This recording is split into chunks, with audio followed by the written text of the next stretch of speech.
আমার আরো অনেক আগে বাংলাদেশ জামাতে ইসলামীর একজন আমির ছিলেন। এই নারায়ণগঞ্জের গডফাদার খ্যাত একজন দুর্দর্শ লোক মহাসড়কের পাশে 72 ফুট লম্বা একটা ব্যানার টানিয়ে রেখেছিলেন।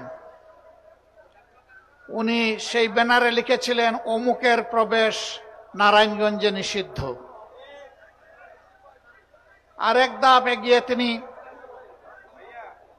জেলা প্রশাসক এবং জেলার পুলিশ সুপারের উপস্থিতিতে একটা সভায় বলে রেখেছিলেন, ডিসিএসপি সাহেব, আমার নামে খুনের একটি অগ্রিম মামলা দায়ের করে রাখেন। আমি অধ্যাপক গোলাম আজমকে খুন করতে চাই।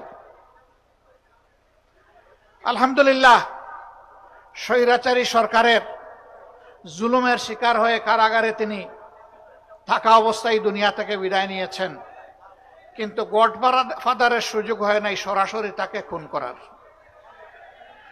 এই অধ্যাপক গোলাম আজম সাহেবকেই তিনি নিষিদ্ধ ঘোষণা করেছিলেন নারায়ণগঞ্জের মাটিতে।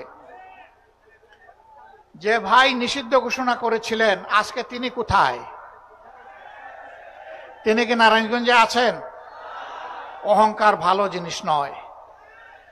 গর্ব অহংকার করতে নাই, দাম্ভিকতা দেখাতে নাই, ক্ষমতার জোরে ছড়ি ঘুরাতে নাই, মানুষকে খুন করতে নাই, সন্ত্রাসকে প্রশ্রয় দিতে নাই, সন্ত্রাসীদেরকে লালন করতে নাই। এই কাজগুলো যারা করেন, দুনিয়ায় তারা তাদের করুণ পরিণতির একটা অংশ ভোগ করেন এবং আখিরাতে আদালতে at the day of final judgement Allah তাআলা তাদেরকে শুলে চড়াবেন সেদিন।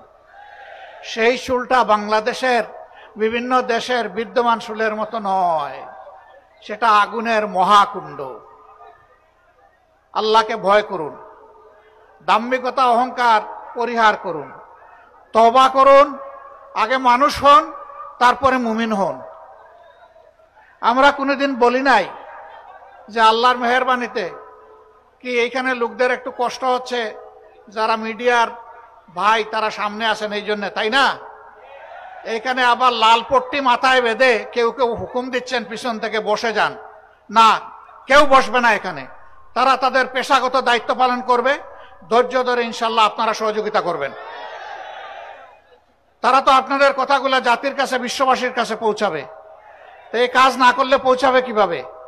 ইনশাল্লাহ আপনারা ধৈর্য ধরে বসুন, কথা শুনুন, যতটুকু দেখতে পারেন আলহামদুলিল্লাহ।